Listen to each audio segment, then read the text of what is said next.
Bonjour à toutes et à tous. Aujourd'hui, on va vous montrer comment, en s'engageant dans un mouvement zéro fossile, on peut lutter contre le dérèglement climatique. On sait tous que le réchauffement climatique est lié de très près au développement des industries fossiles.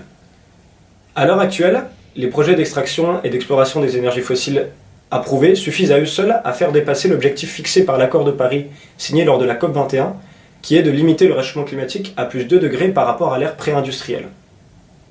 Par son lobbying et son influence sur les gouvernements, l'industrie fossile représente un véritable obstacle dans la lutte contre le dérèglement climatique. C'est pourquoi il est essentiel pour les États de revoir leurs objectifs à la hausse et surtout de refuser toute subvention supplémentaire à destination des énergies fossiles. Près de 2000 puits ont été forés sur Terre depuis les années 1850 et 250 fonctionnent encore aujourd'hui. Face à ce constat, que pouvons-vous nous faire? Notre force, c'est notre nombre.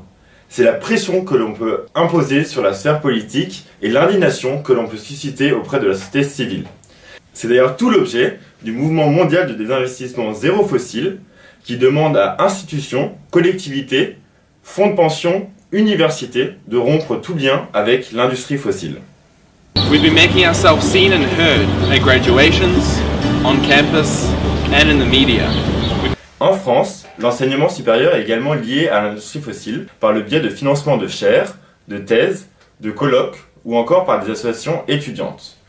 Un enseignement supérieur qui prétend préparer la jeunesse à la construction du monde de demain ne peut pas, dans le même temps, entretenir des liens avec l'industrie fossile qui, elle, s'évertue à rendre la planète inhabitable.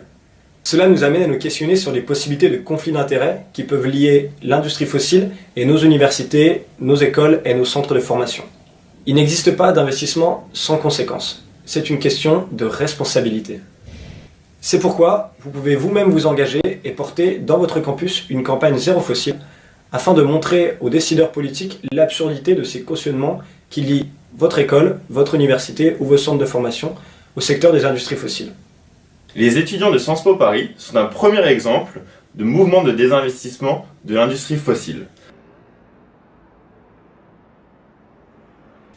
L'association Sciences Po Zéro Fossile interpelle régulièrement l'administration de l'école sur le sujet et mène également des actions de sensibilisation auprès de ses étudiants.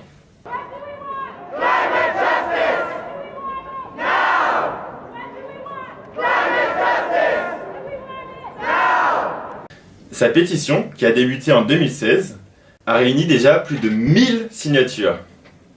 C'est pourquoi vous aussi, vous pouvez vous emparer de la question et demander à votre établissement qu'il refuse tout greenwashing de l'industrie fossile, rompe tous ses liens financiers ou matériels avec cette industrie et soutienne une transition énergétique plus juste et plus durable. L'enseignement supérieur français doit faire preuve de courage politique et vous pouvez l'y pousser. Vous pouvez également rejoindre le groupe de bénévoles Zéro Fossile au REFED afin de porter un plaidoyer national et de diffuser la campagne localement sur les campus. Vous pouvez également en apprendre davantage en consultant le site gofossilefree.org ou le site du REFED, refed.org. On espère vous avoir convaincu de vous engager dans le mouvement Zéro Fossile. Et on se retrouve très vite pour un nouvel événement REFED. Ciao!